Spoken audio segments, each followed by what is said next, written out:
Welcome. In this video, I'll show you how to access Google Cloud Photos. All right, I'll be showing you how to access it via your phone and the computer. First up with the computer, go ahead and open up your favorite browser. Now just go ahead and go to photos.google.com. All right, in this URL, just hit on enter. And once done, make sure to log in right here at the top right with the correct account.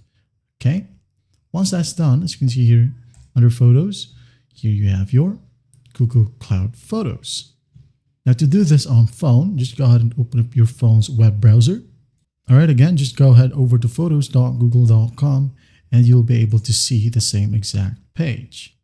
All right, from here, you can go ahead and access your photos, albums, documents, or even videos. Okay, also your deleted items. And that's basically it. As you can see here, we have a free 15 gigabytes of cloud storage. Or if you want more storage, you can go ahead and tap on unlock storage. Okay, that's basically it. Well, I hope this video helps and I'll see you in the next one.